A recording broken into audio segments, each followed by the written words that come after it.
Okay, so this week's film is The Defiant Ones. Came out in 1958. It's a film starring Sidney Poitier and Tony Curtis. Again, I'm not going to go really too into a big discussion of the plot, but basically there's sort of two storylines going on. One's the sort of the A storyline, which is a black prisoner played by Sidney Poitier and a white prisoner played by Tony Curtis are handcuffed together. They get into an altercation in a prison van, and basically the van crashes because of this, and they manage to run out, but they're still handcuffed by the wrists. And so it plays like an effective sort of like racial uh, buddy movie in some senses, I guess.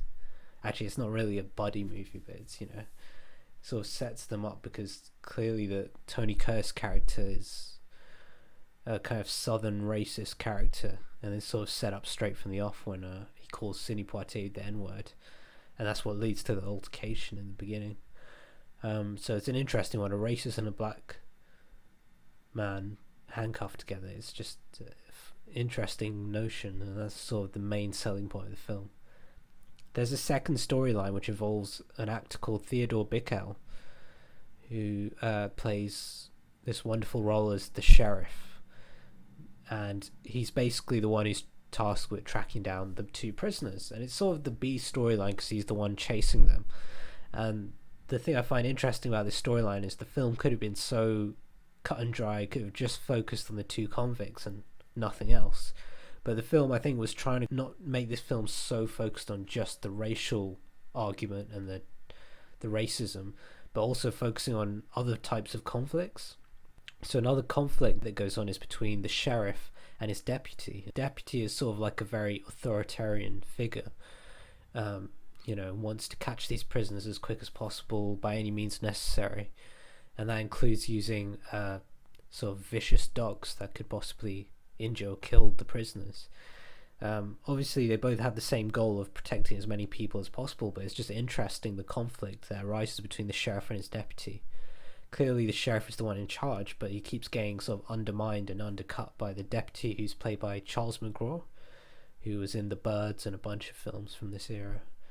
It's sort of refreshing because the difference is the sheriff is definitely like an educated liberal type, and the deputy is definitely more sort of cut and dry conservative. And the sheriff is more taking the humanitarian approach, and the deputies, along with all the other citizens who've been deputized themselves, they're sort of going for the more killer dogs argument, where you just capture these prisoners. It's not important whether their lives are in any danger. It's about the other people. And it's just an interesting conflict that goes on as a sort of secondary to the main conflict of the film. The main conflict of the film is, of course, between the character of Joker, played by Tony Curtis, and Sidney Poitier's character called Noah Cullen. And of course, it starts off, with the usual sort of racial issues quite at the fore. At one point, the character of Joker is calling Cullen boy all the time, and it's he has a problem with that, but they're also in this tough situation where they need each other because they're trying to get away from the law, and they're both handcuffed to each other, so they can't go very far. They have to be working in tandem pretty much, whether it's running or swimming or anything like that. And that sort of brings up the point that some critics noted, which is that they didn't find the racial side of things very fresh. They found it quite dated for its time. But they found the scenes of action quite interesting. So there's a lot of tense action sequences. My favourite is the one in the clay pit where they have to sort of climb out of this deep muddy well, and it's right in the middle of like a rainstorm as well. It's so well shot as well for the late 50s. It's a really great sort of outside stunt done on location.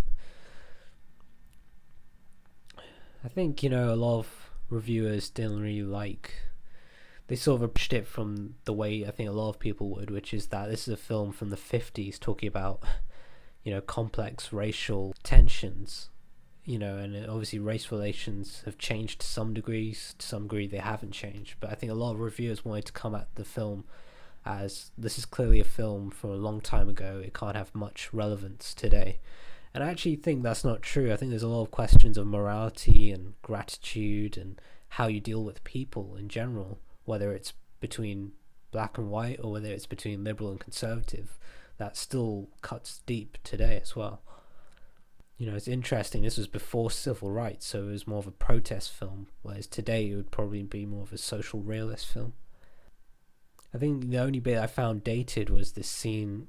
It's called I'll call it the Charlie Potatoes scene, and it's very of its time, basically, because Charlie Potatoes is like an idealized notion of like Big Shot, and it just feels very 50s sort of talk.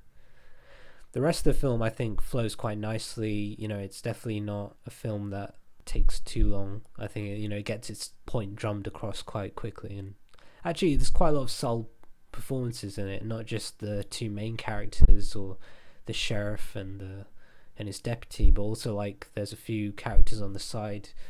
There's a guy who runs a sort of like a timber mine and a turpentine camp or something like that, and he does a pretty good job in it as well. You discover what his moral background is as well, which is pretty cool. I feel like the transformation of Joker's character from being racist to being less racist is handled quite well. It's sort of out of desperation and sort of a sort of strange alliance between him and Sidney Poitier, in the sense that they're handcuffed together, and slowly you can understand that these two kind of strong alpha males find a way to bond together that goes beyond race.